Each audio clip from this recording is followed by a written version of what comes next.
Good morning, it's James. I do hope and pray this message finds you and your loved ones peaceful, thriving, and well. Thank you for your time. Thank you for your energy. So this message is for anyone who, like me, is saying to themselves more and more these days, I do not want to keep up with the pace of life. I want to not feel like I have to be a human doing when more and more my heart is asking for me to be a human being. I think, as Gandhi said a long, long time ago, there's more to life than increasing its speed.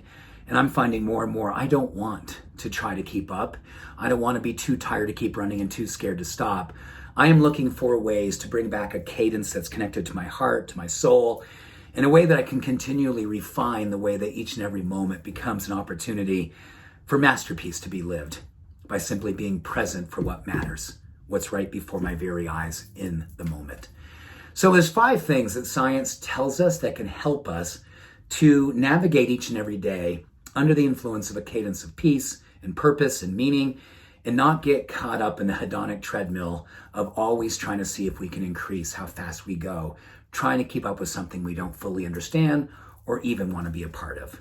So number 1, first practice. Breathing is the most essential centering device that we have.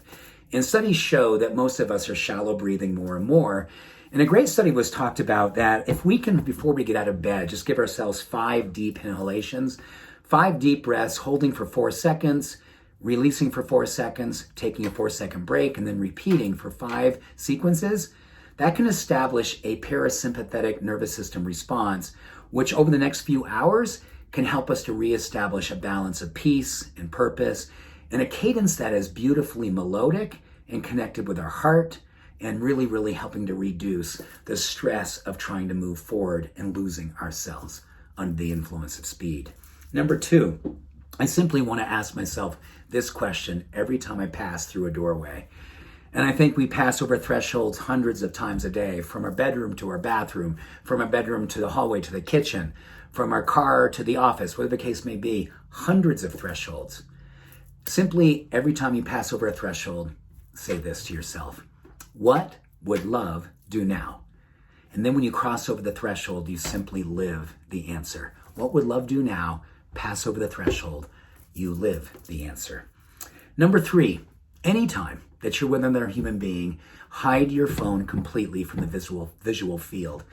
Studies show that when the phone is in the visual field, it actually makes us feel stress. It actually increases heart rate. At the same time, lowers our self-esteem and our self-confidence for not just us, but someone who's with us feels the same sense of disconnection because the phone is now connected with something that feels like it's more important than the person or the moment or the purpose that's right before our very eyes.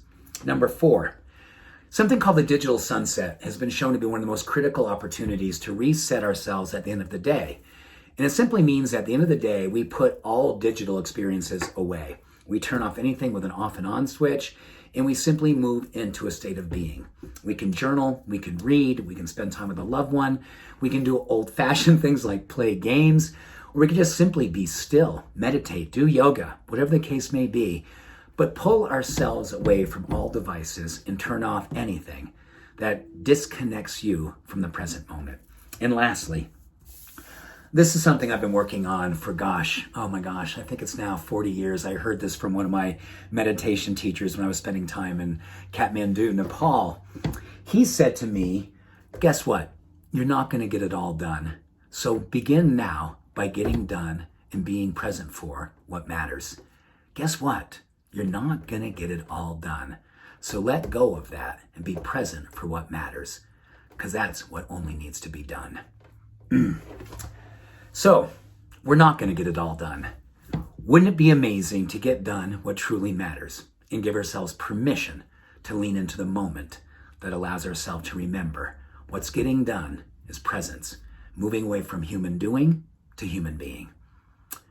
There is more to life than increasing its speed.